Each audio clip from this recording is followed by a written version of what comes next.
வர ஃபர்ஸ்ட் போஸ்டரே ஒரு பைக்ல 3 கேர்ள்ஸோட அப்படி உக்காந்து போஸ்டர் அப்படி சொன்னதுக்கு அந்த 3 ஹீரோயின்ஸ்க்கும் என்னுடைய வாழ்த்துக்கள். And I God bless you, hope all your dreams come true. And அந்த சிறையில் நடித்தவங்க தேங்க்ஸ்ப்பா. உங்களுடைய ஸ்மைலுக்கு நான் ஒரு ஃபேன்.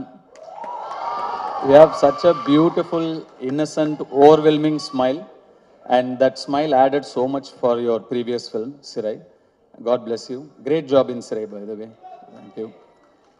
உங்க ரெண்டு பேருக்கும் கூட என்னுடைய வாழ்த்துக்கள். யூத் பார்த்துட்டு நிச்சயமா you will hear from me. I haven't watched the film. பார்த்ததுக்கு அப்புறம் நிச்சயமா you will hear from me. And Suraj sir, thank you for trusting Ken, and thanks for being a part of this wonderful film. And படத்தோட trailer இப்போ தான் வரதுக்கு முன்னாடி பார்த்தேன். அவங்க நான் உள்ள தேவதர்ஷி மேடம் நான் உள்ளே நுழையும் போது சாரி நான் என்னோட என்ட்ரி உங்களை இன்டரப்ட் பண்ணிடுச்சு உங்கள் ஸ்பீச், ஐ அப்பாலஜைஸ். அண்ட் உங்களோட ஸ்பீச் அவங்க சொல்லிட்டு இருந்தாங்க சுராஜ் தான் இந்த படத்தோட ஹீரோ, நான் தான் ஹீரோயின் அப்படின்னு சொன்னாங்க. ஆக்சுவலாக ட்ரெய்லர் பார்க்கும்போது அவங்க என்ன மீன் பண்ணாங்க அப்படிங்கிறத என்னால் புரிஞ்சுக்க முடியுது. I love your one-liners and your screen presence. Thank you so much. நான் என்ன தேங்க்ஸ் சொல்லிட்டு இருக்கேன்னு நினைக்காதீங்க, எனக்கு அப்படி தான் இருக்குது. And Devadarshi madam thank you so much, Nali madam thank you so much, and all the technicians. இந்த படம் ஒரு பட்ஜெட்டில் எடுத்த படம் அப்படின்னு தெரியாமல் இவ்வளோ கிராண்டாக தெரியுதுங்கிறதுக்கு முக்கியமான காரணம் இந்த படத்தோட கேமராமேனும் இந்த படத்தோட காஸ்டியூம் டிசைனரும் விக்கி, ரைட்? விக்கி அண்ட் காவ்யா ஸ்ரீராம். ஒரு லுக் அண்ட் ஃபீல்லையே வந்து ஒரு படத்தை வந்து கிராண்டாக காட்ட முடியும் அப்படின்னு படம் பார்க்கும்போது நல்லா செலவு பண்ணி எடுத்திருக்கீங்க, இல்லைன்னு சொல்ல. பட் அதை தாண்டி இன்னும் பெருசாக ரெண்டு பேருமே உட்காருங்க ப்ளீஸ். ரெண்டு பேருமே நீங்கள் ஒர்க் பண்ணியிருக்கீங்க. நீங்கள் ரெண்டு பேரும் பெரிய ப்ளஸ் இந்த படத்துக்கு. கங்க்ராச்சுலேஷன்ஸ், என்னுடைய வாழ்த்துக்கள். அண்ட் கென் வந்து அசுரன் ஃபோட்டோ ஷூட் அப்போ தான் முதல் முறையாக பார்த்தேன் நான். அப்போது பார்த்த உடனே எனக்கு சுத்தமாக ஒர்க் ஆகலை.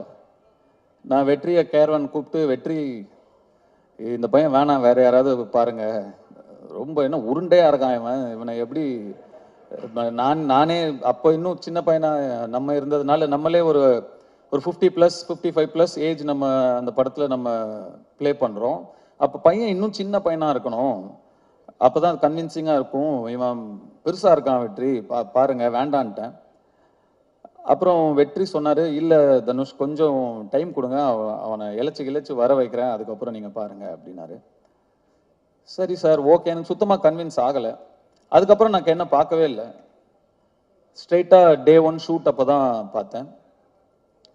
அப்போ அந்த ஃபஸ்ட்டு ஷாட் அவன் நடித்தோடனே நான் வெற்றிகிட்ட டக்குன்னு போய் சொன்னேன், வெற்றி இவன்கிட்ட என்னவோ இருக்குது, ரொம்ப கான்ஃபிடென்ட்டாக பண்ணுறான், அவன் ஒரு புது பையன், சின்ன பையன், இவ்வளோ பேர் நடுவில் நடிக்கிறான், அவனுக்கு ஒரு தயக்கமோ கூச்சமோ ஒன்றுமே இல்லை, ரொம்ப கான்ஃபிடென்ட்டாக பண்ணுறான் வெற்றி, நல்ல சாய்ஸ் அப்படின்னு அதுக்கப்புறம் தான் சொன்னேன்.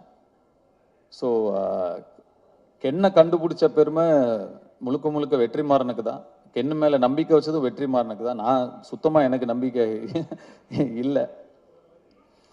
அதுக்கப்புறம் கென் எனக்கு வந்து ஒரு பப்ஜி ஃப்ரெண்டு. நாங்கள் ரெண்டு பேரும் பப்ஜி ஆடுவோம்.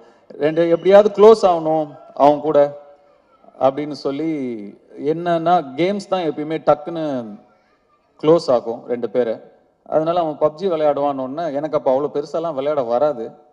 சரி, இவன் கூட டைம் ஸ்பெண்ட் பண்ணணும்னு சொல்லி நானும் விளையாடுவேன். அவர் தான் எங்கள் பப்ஜி டீம் லீடர். அது என்னது எம்ஓபியா, மோஸ்ட் வேல்யூபிள் பிளே, அது எப்பயுமே கென்னு தான். அப்படி தான் கென் எனக்கு நெருக்கமானாப்ல. அண்ட் கொஞ்சம் கொஞ்சமாக பழகி, அஃப்கோர்ஸ் அதுக்கப்புறம் உங்களுக்கு எல்லாம் தெரியும், அசுரன் வந்தது. Then his journey was different. கென் வந்து என்கிட்ட இந்த படம், இப்படி ஒரு படம் எடுக்க போகிறேன் சார் அப்படின்னு ஷூட்டிங் ஸ்பாட்டில் வந்து சொல்லும்போது எனக்கு ரொம்ப ஷாக்கிங்காக இருந்தது. ஏன்பா இவ்வளோ, ஏன் அவசரப்படுற, இவ்வளோ சின்ன வயசில் இப்போ ஏன் எடுக்கிற, இன்னும் நல்ல ஒரு 2-3 வருஷம் அசிஸ்டன்டாக வேலை பண்ணு, கற்றுக்கோ, இன்னும் நிறைய நீ நல்லா எடுக்கலன்னு சொல்ல, நல்லா எடுப்ப, அதை விட இன்னும் நல்லா எடுக்கலாம்ல, இன்னும் கொஞ்சம் கற்றுக்கிட்டா வெயிட் பண்ணுன்னு சொன்னேன். இல்லை சார் எடுத்துருவேன் அப்படின்னா. அவ்வளோ கான்ஃபிடென்ட்டாகவும் அவ்வளோ ஒரு ஆம்பிஷியஸாகவும் இருக்கிற ஒரு பையனை அதுக்கு மேலே எனக்கு டிஸ்கரேஜ் பண்ண மனசு வரல. சரிப்பா ஆல் தி பெஸ்ட் குட் லக்னு சொல்லி நான் அனுப்பிட்டேன். உண்மைக்கும் நான் வந்து இந்த அளவுக்கு வந்து படத்தை எடுத்து இப்படி நிறுத்திடுவான் அப்படின்னு அன்னைக்கு நான் நிஜமாவே நம்பலை. ஆனால் Ken you prove me wrong.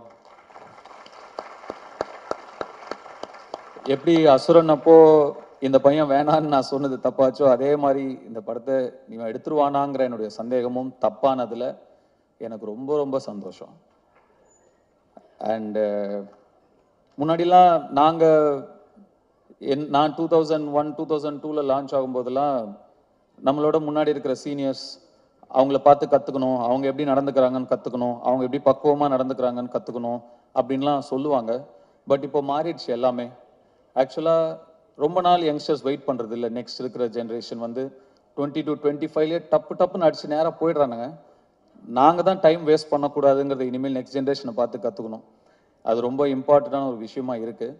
இப்போ யோசிச்சு பார்க்கும்போது அடடா நம்ம ஒரு 16 வயசுலேயே வந்துட்டோம், நம்ம நிறைய டைம் வேஸ்ட் பண்ணிட்டோமோ, ஸ்லோவாக பண்ணணும் மெதுவாக பண்ணணும், நிறைய டைமை வேஸ்ட் பண்ணிட்டோமோங்கிற ஒரு ஃபீலிங்கை கொடுத்துட்டீங்க கென்.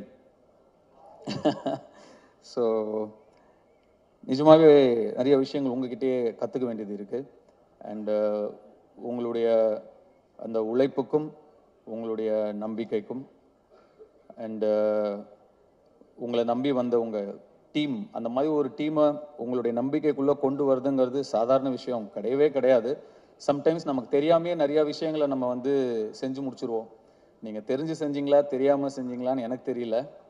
நீங்கள் சொன்னீங்களா தெரிஞ்சோ தெரியாமையோ நீங்கள் எனக்கு டைரக்ஷன் சொல்லி கொடுத்தீங்க சார்னு. தெரிஞ்சுதான்ப்பா சொல்லி கொடுத்தேன்,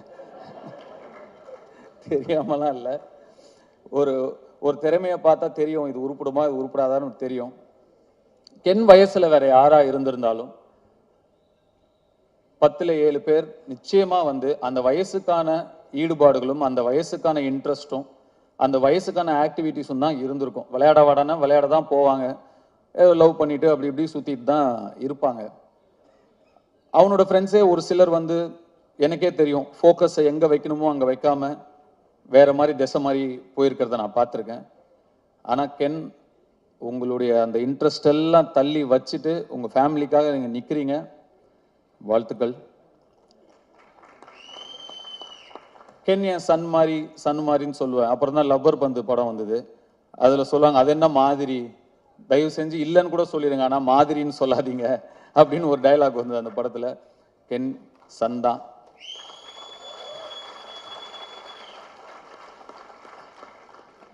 இந்த யூத் படம் மாபெரும் வெற்றி அடைஞ்சு உங்களுக்கும் உங்களை நம்பி வந்த உங்கள் டீமுக்கும் உங்களுடைய பெற்றோர்களுக்கும் பெரிய பிளெஸிங்காக அமையணும்னு நான் என்னுடைய சிவனை வேண்டிக்கிறேன். நன்றி, வணக்கம்.